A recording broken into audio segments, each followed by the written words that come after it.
So if you're working a lot and you're always busy, but you feel like you're not getting a lot done, it may be that you need to increase your productivity and manage your energy better. Today, I'm going to share with you the best things that's helped me that I've learned from Jim Quick's book, Limitless. First is knowing the difference between manager time and maker time. Manager time is doing tasks like emails, texts, calls, stuff like that. Maker time is doing deep work, deep thinking, like coding, like making content, like writing articles, stuff like that. And the problem with most people is they try to fit 15, 30 minutes of maker time in between manager time tasks. So they'll try to make content, but then they'll answer a phone call or a text and go back to that. And what they don't realize is that when your brain switches contexts, it actually drains a ton of energy from doing that. And multitasking is actually a myth. And Dan Martell explains it. If I just say A, B, C, D, E, F, G, and 1, 2, 3, 4, 5, 6, 7, 8, 9, 10, I can say those two so quickly. But if I have to say A1, B2, C3, it just takes a lot longer. So the best thing to do is schedule your maker time and your manager time tasks separately. And another important part is knowing when you have the most brain power. So for me, that's in the morning. I'm fresh, my mind is clear, and later in the day, I start to get tired, especially after lunch. So I like to schedule my maker time for making content, thinking strategically about my business in the morning. In the afternoon,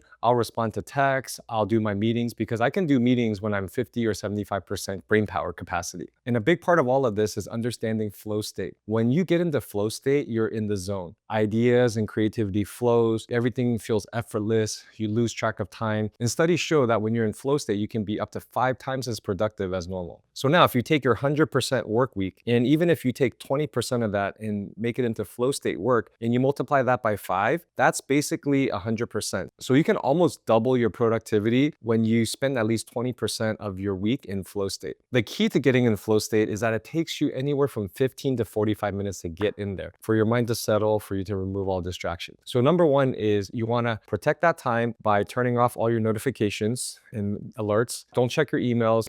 So hopefully you have a team that can help you respond to urgent things, but set aside at least 90 minutes to 2 hours so you can give yourself that time to get into flow state and then stay in flow state so you can get a lot of work done. I've turned off all my notifications on my phone except text because notifications are like focus pickpockets, meaning every time you're trying to do a task, you get a notification on your phone from an app or social media or a text, and your mind switch context and looks at that. And for it to switch context to come back, it takes a lot of energy. So it just really saps your focus and your energy.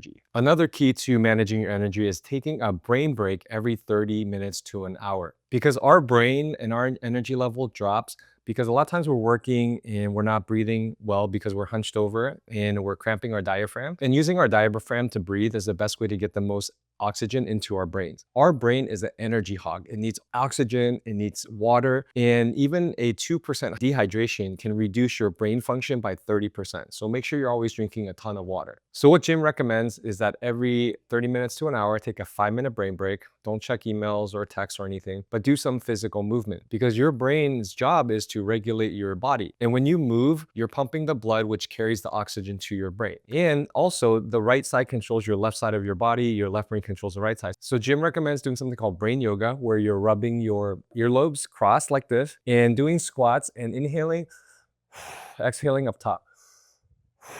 And do like 20 or 30 of these. And also you can do these knee to elbows, where you're again crossing the center line to stimulate your brain.